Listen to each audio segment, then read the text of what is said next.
আসসালামু আলাইকুম। সিপিএসসিএম অনলাইন ক্লাসে সবাইকে স্বাগতম। প্রিয় ছাত্রছাত্রীরা, তোমরা আশা করি কোয়ারেন্টাইনের মধ্যে ভালো আছো। আমি আলহামদুলিল্লাহ ভালো আছি। আমি ইতিমধ্যেই দেখেছি আমাদের সম্মানিত শিক্ষকবৃন্দ তোমাদের বিভিন্ন টপিক্সের উপরে ক্লাস দিয়েছেন। তো ট্যাগ কোশ্চেনের উপরও আমাদের শিক্ষকবৃন্দ অলরেডি ক্লাস সম্পন্ন করেছেন। এজন্য আমি আজকে পাঠে না গিয়ে সরাসরি আমি দেখতে চাই আসলে, যেহেতু আমি এটা ক্লাসেও পড়িয়েছি তোমাদেরকে, যে আসলে আমাদের প্রিপারেশন কতটুকু, আমাদের সামনে যে পরীক্ষাটি আসতেছে তো সেখানে আমরা আসলে কতটুকু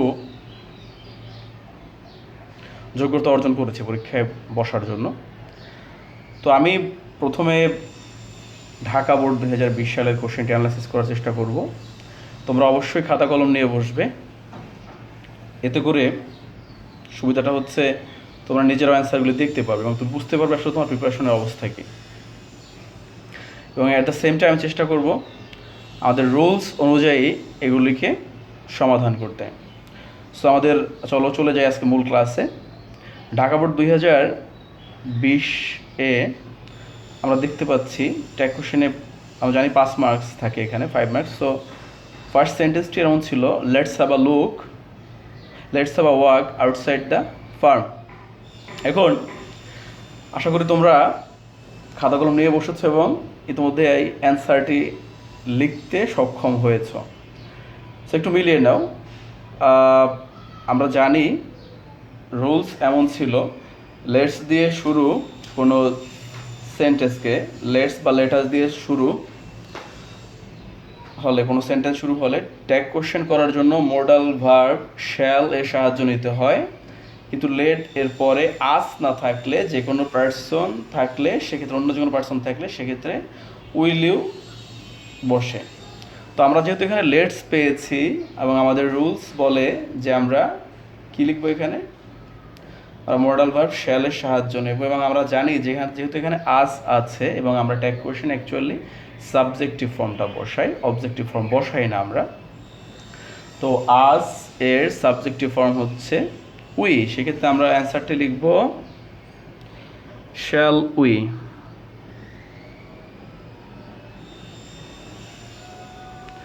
ট্যাগ কোশ্চেনের ক্ষেত্রে আমাদের মার্কস পাওয়া খুবই সহজ, আবার আমাদের মার্কস কাটা যাওয়াটাও আসলে অনেকটাই সহজ। যেমন আমরা যদি এখানে কমা না দেই অ্যান্সার করার সময়, আমরা যদি সম্পূর্ণ সেন্টেন্সটি না তুলি, আমরা ট্যাগ কোশ্চেনের ক্ষেত্রে এবং কমপ্লিটিং সেন্টেন্সের ক্ষেত্রে পরীক্ষায় অবশ্যই আমরা পুরো সেন্টেন্সটি তুলব, তা না হলে আমাদের ভুল হয়ে যাবে। কারণ আমরা আসলে একটি বাক্যের ট্যাগ করতেছি, আর ট্যাগ করতে হলে অবশ্যই তার আগে মূল বাক্য বা সেন্টেন্সটি থাকতে হবে এবং আমাদের অবশ্যই সেন্টেন্সের শেষে একটি কোশ্চেন মার্ক দিতে হবে। আমরা আশা করি বুঝতে পেরেছ। এরপর তোমাদের বুঝতে সমস্যা হলে তোমরা আমাকে টেক্সট করতে পারো, আর ফেসবুকে মেসেঞ্জারে তোমরা টেক্সট করতে পারো, সেক্ষেত্রে আমি তোমাদেরকে আবার বুঝিয়ে দেবো ইনশাআল্লাহ। আমরা বি নাম্বারে দেখতে পাচ্ছি, I am in the habit of walking early in the morning. এখন আমরা আসলে একটু ভার্ব এবং সাবজেক্ট বের করি। একটু লম্বা সেন্টেন্স মনে অনেক সময়, আসলে এমন কিছুই নয়, আমরা ইনশাআল্লাহ বিভ্রান্ত হব না। আমাদের এখানে সাবজেক্ট আছে আই, ভার্ব আছে am, in the habit of walking early in the morning, এটা এক্সটেনশন জাস্ট। তো আমি সাবজেক্ট পেয়েছি, ভার্ব পেয়েছি। আমাদের অ্যান্সারটি এখানে আমরা জানি অ্যান্সার হয় এরকম যে যদি সাবজেক্ট হিসাবে আই আসে, সাবজেক্ট হিসাবে আই আসলে আমরা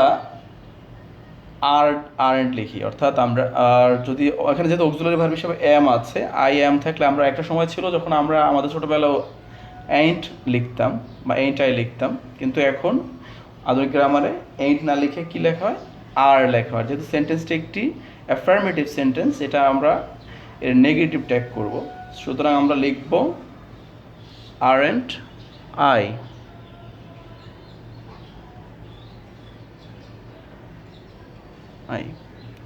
আর নট আই, অবশ্যই স্পেস দিয়ে লিখবো, এখানে জায়গা হচ্ছে না দেখে স্পেস দিতে পারলাম না।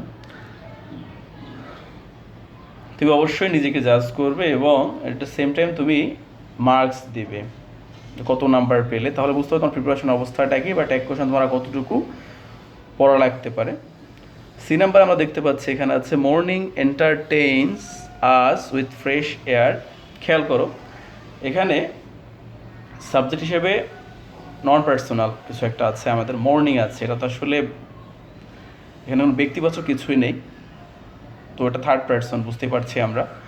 আর এখানে আছে এন্টারটেইনস, তো আমরা ভার্ব পেয়ে গেলাম, সাবজেক্ট পেলাম, ভার্ব পেলাম এন্টারটেইনস, অবজেক্ট এক্সটেনশন। তো এখন এখানে আমরা খেয়াল করছি যেহেতু এখানে কোনো অক্সিলারি ভার্ব নেই, অর্থাৎ আমরা শুধু একটি মাত্র ভার্ব পেয়েছি, প্রিন্সিপাল অক্সিলারি ভার্ব এখানে নেই, সুতরাং আমরা জানি আমাদের রুলস ছিল এমন, একটু মিলিয়ে নাও তোমরাও, যে যদি অক্সিলারি ভার্ব না থাকে সেক্ষেত্রে আমরা ডোন্ট, ডাজেন্ট, ডিডেন্ট বা ডু, ডাজ, ডিড বসাবো। এটা অ্যাকচুয়ালি ডিপেন্ড করতেছে আমাদের সেন্টেন্সের টেন্সের উপরে। সো সেক্ষেত্রে আমরা যেটা করতে পারি সেটা হচ্ছে এখানে দেখতে পাচ্ছি এটা আছে প্রেজেন্ট ইনডিফিনিট টেন্সে, তো আমরা এখানে সাবজেক্ট পেলাম, সাবজেক্ট এর যে প্রোনাউন যেটা মর্নিংয়ের প্রোনাউন হিসেবে আমরা নিতে পারি ইট। আর এখানে আমরা ডাজ দিতে পারি, যেহেতু এটা অ্যাফার্মেটিভ সেন্টেন্স আমরা এটাকে নেগেটিভ ট্যাগ করব, সুতরাং আমরা পাচ্ছি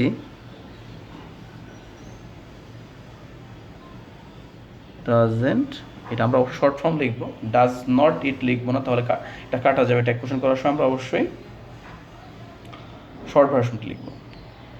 এরপরের সেন্টেন্সটি আমরা দেখতে পাচ্ছি ডি নাম্বারে no one should miss the opportunity, no one should miss the opportunity. So এখানে আমাদের রুলস ছিল এরকম যে আমরা যখন সাবজেক্ট হিসাবে indefinite pronoun,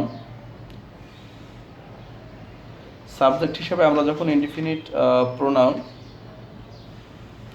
everybody, all, somebody, anybody, someone, anyone, everyone, nobody, none, one, no one ইত্যাদি পাবো। তো সেক্ষেত্রে আমরা যেটা করব সেটা আমরা ট্যাগ কোশ্চেন করার সময় এই নো ওয়ান এর পরিবর্তে প্রোনাউন হিসাবে দে আনবো। আর আমরা এখানে ভার্ব হিসাবে পাচ্ছি অক্সিলারি ভার্ব পাচ্ছি শুড, মডেল অক্সিলারি আর মিস। সো এখানে যেহেতু আমাদের নো ওয়ানের পরিবর্তে দে বসাতে হবে এবং আমরা একটা বিষয় খেয়াল করে দেখতে পাচ্ছি এটা একটি নেগেটিভ সেন্টেন্স, যেমন নো ওয়ান, তার মানে এটা আসলে সেন্সটা হচ্ছে নেগেটিভ, তো আমরা এটা ট্যাগ করব অ্যাফার্মেটিভ। সো সেক্ষেত্রে আমাদের সেন্টেন্সটি ট্যাগ করলে এভাবে এরকম দাঁড়ায়, যেহেতু এখানে শুড আছে অক্সিলারি হিসেবে নিয়ে নিচ্ছি, শুড আর নো অনের পরিবর্তে দে, শুড দে। আমরা ঢাকা বোর্ডের কোশ্চেনের শেষ কোশ্চেন চলে এসেছি। Have a try to form the habit of morning walk. এখন আমরা লক্ষ্য করি এটা আসলে কোন সেন্টেন্স। আমরা দেখতে পাচ্ছি এটা গঠন অনুযায়ী, যেহেতু আমাদের সেন্টেন্সের শুরুতে একটি ভার্ব আছে, এটি একটি ইম্পারেটিভ সেন্টেন্স। তো আমাদের ইম্পারেটিভ সেন্টেন্সের জন্য রুলস এমন ছিল যে ইম্পারেটিভ সেন্টেন্সে অ্যাফার্মেটিভ এবং নেগেটিভ উভয় ক্ষেত্রেই উইল ইউ বসে। আমি আরও একবার বলছি, উভয় ক্ষেত্রেই উইল ইউ বসে এবং ইনভাইটেশনের ক্ষেত্রে উইলের পরিবর্তে ওন্ট ব্যবহার করা যায়। আমরা অনেকেই একটু গলিয়ে ফেলি এখানে যে ইনভাইটেশন বোঝালেই বোধহয় ওন্ট ব্যবহার করতে হয়। আসলে এমনটি বিচলিত হওয়ার কিছুই নেই, এটা করা যায়, দ্যাট মিনস আমি করতে বাধ্য এমনটা নই, আমি চাইলে এটা নাও করতে পারি। সুতরাং আমরা বলতে পারি ইম্পারেটিভ সেন্টেন্স আসলে আমরা এটাকে উইল ইউ দিয়ে করতে পারি, ঠিক আছে। সো আমাদের অ্যান্সার দাঁড়ায় উইল ইউ। আশা করি তোমরা বুঝতে পারছো। সো আমরা একটু মিলিয়ে নিই এবার আমাদের আসলে খাতা কলম নিয়েছো তোমরা, কত মার্কস আমরা পেলাম। যদি তুমি পাসে পাস পাও তাহলে বুঝতে হবে তোমার প্রিপারেশন মাশাআল্লাহ ভালো আছে এখন পর্যন্ত। আর যদি আল্লাহ না করতে কম আসে সেক্ষেত্রে মন খারাপ করার কিছু নেই। তুমি কোশ্চেন ধরে প্র্যাকটিসটা অব্যাহত রেখে তারপর রুলসে যাও। আর একটা বিষয় হচ্ছে, আমি যদি সেন্টেন্সটি পড়ে কত নাম্বার রুলস বা কত নাম্বার রুলে গিয়ে এটা পড়ে এটাতে বুঝতে পারি, তাহলে আমার জন্য সমস্যা সর্ট আউট করা খুবই সহজ। আর ইনশাআল্লাহ স্কুল খোলার পর দেখা হচ্ছে, তখন আমরা এই বিষয়ে আরও আলোচনা করবো ইনশাআল্লাহ। সো আসো আমরা দ্বিতীয় অংশে চলে যাই। সেটা হচ্ছে আমাদের ময়মনসিংহ বোর্ড, আমাদের প্রাণের শহর ময়মনসিংহ। এটা প্রথম ব্যাচ যারা অলরেডি সম্পন্ন করেছেন তাদের কোশ্চেনটা এমন ছিল। তো আমরা একটু দেখে নিই আসলে যদি আমরা পরীক্ষা দিতাম তাহলে আমরা কত মার্কস পেতাম এই পরীক্ষায়। আসো একটু দেখে নিই। ওকে, এটা হচ্ছে চাইল্ডহুড মেমোরিজ নিয়ে একটি চমৎকার প্যাসেজ ছিল। এটা আমার খুব ভালো লেগেছে। আসলে আমরা সবাই নস্টালজিক হয়ে পড়ি এই ইস্যুতে। Nothing is more pleasant than the memories of childhood. তো nothing is more pleasant than the memories of childhood, একটু মনে হয় লম্বা সেন্টেন্স মনে হচ্ছে আমার কাছে। সো আসলে সেন্টেন্স লম্বা বা ছোট বা আসলে শর্ট বা লং বলে কিছুই নেই। আমরা যদি ভার্ব পেয়ে যাই, সাবজেক্ট পেয়ে যাই, I think it's very easy to find out or to solve the problem. এখানে নাথিং হচ্ছে সাবজেক্ট, ইজ হচ্ছে এখানে আমাদের ভার্ব, মোর প্লেজেন্ট এক্সটেনশন। ওকে, সো আমরা এই নাথিং থাকলে একটা রুলস মনে হয় পড়েছি, আশা করি তোমাদের মনে পড়ছে, মানে অ্যান্সারটা লিখে ফেলে ইতিমধ্যে। তো নাথিং থাকলে আমাদের রুলসটা ছিল এমন, সাবজেক্ট হিসাবে এনিথিং, নাথিং, এভরিথিং থাকলে ইট বসে। সাবজেক্ট হিসাবে এনিথিং, নাথিং, এভরিথিং থাকলে ইট বসে। এখন একটু খেয়াল করো, এই নাথিং কি আসলে অ্যাফার্মেটিভ কিছু বোঝায় না নেগেটিভ কিছু বোঝায়? নাথিং দিয়ে আসলে নেগেটিভ কিছুই বোঝায়, অর্থাৎ না, কোনো কিছুই না। তাই আমি এখানে ভার্ব পেলাম ইজ, সাবজেক্ট পেলাম নাথিং। তো নাথিংয়ের পরিবর্তে আমি ইট লিখতে পারি। তো সে অনুসারে হওয়া উচিত ছিল আসলে ইজেন্ট ইট, কিন্তু যেহেতু এটা নাথিং, আমরা সেন্টেন্সটি নেগেটিভ পাচ্ছি, সুতরাং আমরা ট্যাগ কোশ্চেন করবো অ্যাফার্মেটিভ। সো আমরা লিখতে পারি ইজ ইট। পরীক্ষার সময় আমাদের এই বিষয়টিতে ভুল হয় সাধারণত, যে আমরা আসলে যখন দেখা যায় খুবই সহজ হয়েছে, এটা কিন্তু সহজই হয় সাধারণত পরীক্ষায়, তো আমরা অতিরিক্ত আসলে উৎসাহ নিয়ে করার ফলে ভুল করে ফেলি। তো যেহেতু এখানে মার্কস তোলা খুবই সহজ, আবার মার্কস কাটা যাও খুবই সহজ, তো আমরা মাথা ঠান্ডা রাখবো ইনশাআল্লাহ, ঠান্ডা রেখে অ্যান্সারগুলি করবো। বি নাম্বার আমরা হচ্ছে we hardly forget the golden past. এখানে একটি চমৎকার রুলস আমার মনে পড়ে যাচ্ছে, আসলে তোমাদেরও মনে পড়ছে যে রুলসটা এমন ছিল, একটু মনে করে দেখো। কতগুলো নেগেটিভ অর্থবোধক ওয়ার্ড আছে, কতগুলো নেগেটিভ অর্থবোধক ওয়ার্ড আছে যেগুলো সেন্টেন্সে থাকলে সেন্টেন্সটি নেগেটিভ ধরে তার অ্যাফার্মেটিভ ট্যাগ করতে হয়।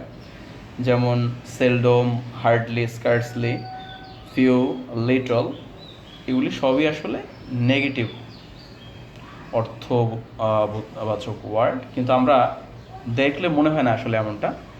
কিন্তু আমাদের এই রুলসটা আমাদের অবশ্যই একটু বেশি মনে রাখতে হবে। সাধারণত এখান থেকে আমাদের 1 মার্ক থাকে পরীক্ষায়।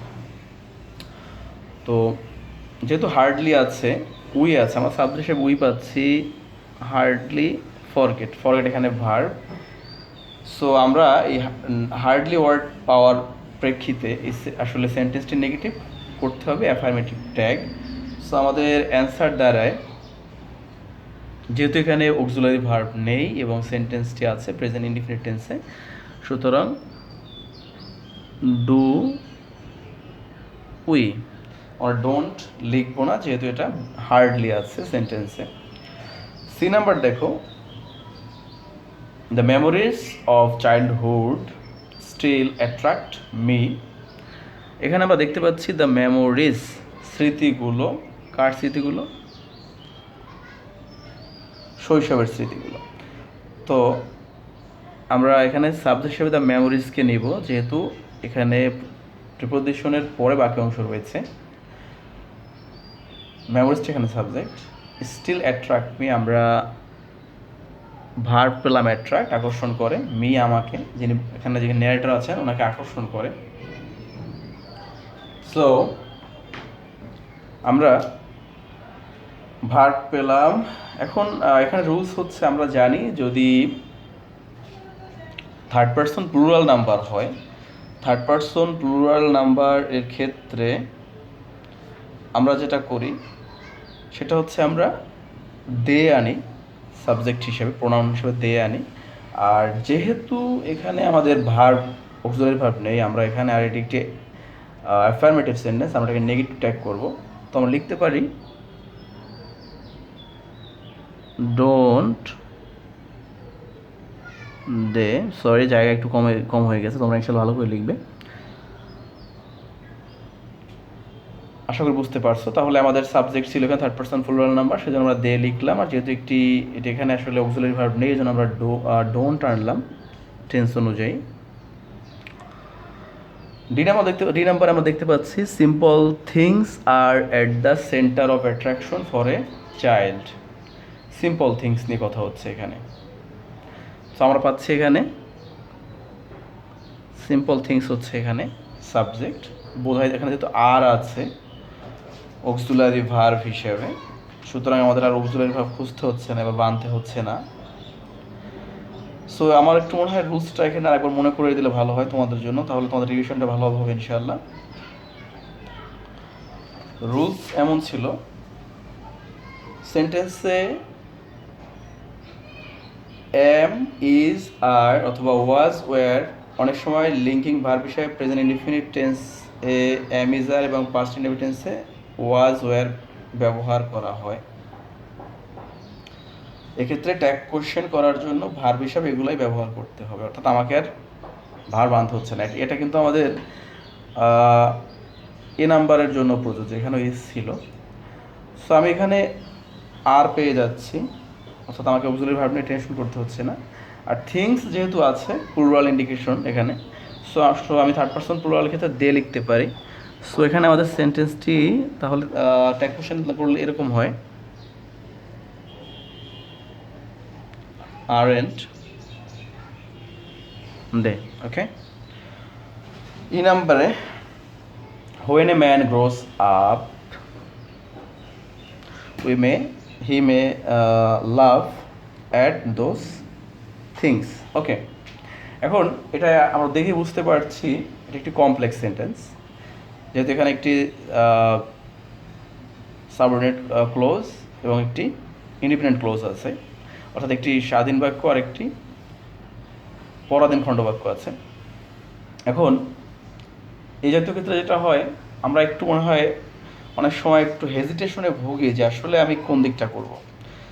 সো এক্ষেত্রে আমাদের রুলস কি বলে, আমাদের রুলস হচ্ছে এরকম, কমপ্লেক্স সেন্টেন্সের ক্ষেত্রে মেইন ক্লোজে ট্যাগ কোশ্চেন করতে হয়। এখন আমি প্রশ্ন হচ্ছে যে মেইন ক্লোজ কোনটা, একটু খেয়াল করো তোমরা, এটা খুব সহজ মেইন ক্লোজটা বের করা। দেখো এখানে হোয়েন আছে, এটা কি একটা হোয়েন যখন আছে, তো আমরা জানি যে কনজাংশন যদি কোনো সেন্টেন্সের আগে বসে যায় সে আসলে ডিপেন্ডেন্ট হয়ে গেল, সে পরাধীন। যেমন আমি যদি বলি এ ম্যান গ্রোস আপ, একজন মানুষ বেড়ে ওঠে, এটা একটি স্বাধীন বাক্য। কিন্তু যদি বলি হোয়েন, যখন যখন একজন মানুষ বেড়ে ওঠে, তার মানে আমাদের সেন্টেন্সটি আসলে নিবৃত্ত হয়নি, আরও কিছু শোনার ইচ্ছে আছে, এটি পরাধীন, অর্থাৎ সে আসলে এই সেন্টেন্স দ্বারা আমরা আমাদের মনের ভাব পুরোপুরি প্রকাশ করতে পারিনি। সো সেক্ষেত্রে এটি হচ্ছে আমাদের ডিপেন্ডেন্ট, পরাধীন। স্বাধীন কোনটি তাহলে? হি মে লাভ অ্যাট দোজ থিংস। সুতরাং আমরা ট্যাগ করছি basically he May love at those things, এই অংশটুকুর। সো এখানে আমরা সাবজেক্ট হিসেবে পাচ্ছি হি, মে হচ্ছে আমাদের মডেল অক্সিলারি ভার্ব, লাভ তো আমাদের এখানে প্রিন্সিপাল ভার্ব। সুতরাং আমরা যেহেতু এখানে অক্সিলারি ভার্ব পেয়ে যাচ্ছি, আমরা এখানে লিখতে পারি মেন্ট হি। সো আসলে এটা অনেকটাই ইজি, আমরা একটু চিন্তা করতে হবে। আর আমি শুধু রুলস পড়লে হবে এমনটাও নয়, আবার শুধু প্র্যাকটিস করলেও এমনটাও নয়। আমরা আসলে will try to অ্যামালগামেট the both. যদি এমনটা করতে পারি ইনশাআল্লাহ, তাহলে আশা করা যায় আমরা ভালো কিছু করব। আর তোমরা আমি হয়তো সবগুলো বোর্ড কোশ্চেন অ্যানালাইসিস করতে পারবো না, তোমাদের চেষ্টা করতে হবে নিজের থেকেই সেন্টেন্স পড়ে যে আমার আসলে এটা কোন রুলসে পড়ে, এবং যে অংশগুলি তোমার ভুল হচ্ছে তুমি এটা অবশ্যই সার্কেল করবে। You have to sort out the difficult ones. এতে করে সুবিধা হচ্ছে আমি যখন পরীক্ষার আগের রাত্রে যখন আমি রিভিশনে যাব, যেহেতু আমার এখানে ট্যাগ কোশ্চেন ছাড়া অন্য অংশগুলো থাকবে, আমার কিছু রাইটিং পার্টও থাকবে, তো সেক্ষেত্রে আমার জন্য সুবিধাটা হচ্ছে এরকম যে আমি তখন যে অংশটা ভুল গেছিল আমি ওখানে একটু দেখলাম যেখানে ভুল ছিলাম, আর ওইখানে পড়লেই কিন্তু আমার প্রিপারেশনটা আলহামদুলিল্লাহ সম্পূর্ণ হয়ে যাচ্ছে। আর যদি এমনটা না হয় তাহলে আমি যদি পুরো অংশটা রাতে চাই যে আবার রিভিশন করবো, তাহলে আমার পক্ষে আসলে এটা সম্ভব হবে না। কারণ আমি রাইটিং পার্ট আমাকে অবশ্যই রিভিশন করতে হবে, অন্যান্য অংশ আছে, সেক্ষেত্রে আমি যদি ট্যাগ কোশ্চেনে আবার সব কিছু পড়তে হয় এবং আমি কোনো জানতেই পারছি না আসলে আমার সমস্যা কোথায় ছিল। সো তোমার যে অংশগুলো ভুল গিয়েছে সেগুলো তুমি সার্কেল করো, ঠিক আছে?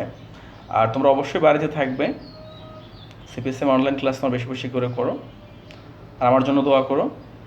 আমরা সবাই যাতে ইনশাআল্লাহ আবারও তোমার একসাথে ক্লাস করতে পারি। থ্যাংক ইউ অল, আসসালামু আলাইকুম।